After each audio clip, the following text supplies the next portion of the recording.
مسلم ہمارے یہاں باضابطہ طور پر آخرت کا تصور ہے اور جزا اور سزا کا تصور ہے۔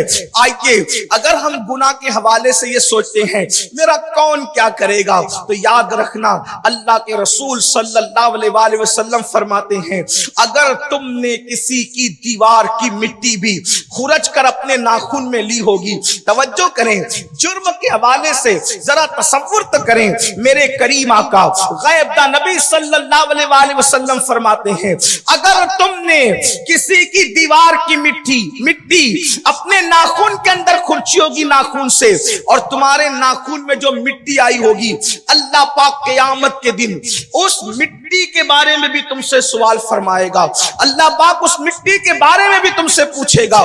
اگر تم نے کسی کی اجازت کے بغیر اس کی چٹائی کو توڑ کر اس کی چٹائی سے خلال کیا ہوگا، دانتوں کو صاف کیا ہوگا، اس کے متعلق بھی اللہ تم سے سوال فرمائے گا۔ آپ مجھے بتائیں جس مذہب کے اندر ناخن میں آنے والی مٹی پر بھی سوال کا تصور ہے، دانتوں کے اندر خلال کسی کی لکڑی بغیر اجازت لے کر بھی اس کے سوال کے متعلق اللہ اکبر تصور موجود ہے، پھر وہ قوم دوسری قوموں کو دیکھ کر کے گناہ پر کس طرح دلیر ہو سکتی ہے۔ یاد رکھنا جو آخرت کو نہیں مانتا اس کا اسلام سے کوئی تعلق نہیں ہے۔ آخرت پر ایمان لانا اسی طرح ضروری ہے جیسے اللہ و رسول پر ایمان لانا، اور آخرت کا انکار کرنا ایسے ہی ہے جیسے اللہ رسول کا انکار کرنا، اس لیے کہ آخرت تو اللہ کا حکم ہے، رسول اللہ کا حکم ہے۔ قرآن مقدس کی 70% آیتیں آخرت کے تصور کو ہمارے درمیان عام کر رہی ہے۔ جگہ جگہ پر قرآن نے آخرت، یوم حساب، جنت و دوزخ، جزا و سزا کا تذکرہ کیا ہے۔ قرآن کہتا ہے اَيَحْسَبُ الْإِنسَانُ أَن يُتْرَكَ سُدًى، کیا انسان یہ تصور کرتا ہے اللہ اکبر کہ اس سے حساب نہیں لیا جائے گا، اسے بے حساب چھوڑ دیا جائے گا؟ نہیں، اللہ اکبر۔ قرآن کہتا ہے حساب تو لیا جائے گا، اور کس شان سے لیا جائے گا؟ فَمَن يَعْمَلْ مِثْقَالَ ذَرَّةٍ خَيْرًا يَرَهُ وَمَن يَعْمَلْ مِثْقَالَ ذَرَّةٍ شَرًّا يَرَهُ، ذرے برابر نیکی کی ہوگی وہ بھی دکھائی جائے گی، ذرے برابر گناہ کیا ہوگا وہ بھی دکھایا جائے گا۔ قرآن کہتا ہے یا ایھا الذین آمنوا اتقوا اللہ ولتنظر نفس ما قدمت لغد واتقوا اللہ ان اللہ خبیر بما تعملون۔ ایمان والو اللہ سے ڈرو اور قیامت کے دن کے لیے کیا روانہ کر رہے ہو، آگے کو کیا بھیج رہے ہو، اس سلسلے میں سوچو، غور کرو۔ اللہ اکبر۔ میرے آقا علیہ السلام کے پیارے دیوانوں، جس دن کے لیے آگے کو بھیجنے کی بات قرآن کرتا ہے اور کہتا ہے کہ آگے کو کیا بھیج رہے ہو، ہم نے کیا بھیجا ہے۔ اللہ اکبر۔ آج کے اس سماج کے اندر، آج کے اس گندے معاشرے کے اندر بہت سارے جرائم اللہ اس قدر تعفن پیدا کر چکے ہیں، اس قدر بڑھ چکے ہیں، جن گناہوں کا ذکر کرتے ہوئے بھی حیا آتی ہے لیکن مجبور ہیں، کیا کریں؟ درد اٹھے انسان اگر آہ نہ کرے تو یہ انسان کی مجبوری ہی تو ہو سکتی ہے۔ وہ آہ سے کیسے بچ سکتا ہے؟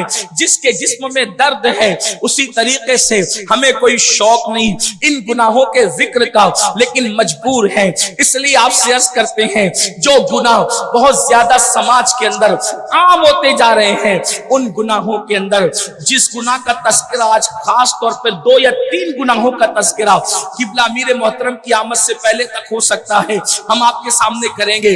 ایک تو وہ گناہ ہے جسے زنا کہتے ہیں۔ زنا بڑی تیزی کے ساتھ ہمارے سماج کو اپنی لپیٹ میں لیتا جا رہا ہے۔ برطانیہ، امریکہ اور دوسرے ممالک کے حوالے سے لوگ کہتے ہیں کہ وہاں زنا کی گندگی ہے، لیکن وہاں کے ساتھ ساتھ اب باضابطہ طور پر ہماری محبتوں کی زمین، ہماری پیار کی زمین، ہماری حیا کی زمین بر صغیر ہندوستان میں بھی جو ہے اللہ اکبر، بلکہ پاک و ہند کی بات کرنے بہت تیزی کے ساتھ ایک منٹ میں کئی زنا ریکارڈ کیا جا رہا ہے، اور اس کی سب سے بڑی وجہ یہ ہے نوجوان لڑکے اور لڑکیوں کی آپس کی دوستی کو جو ہے وہ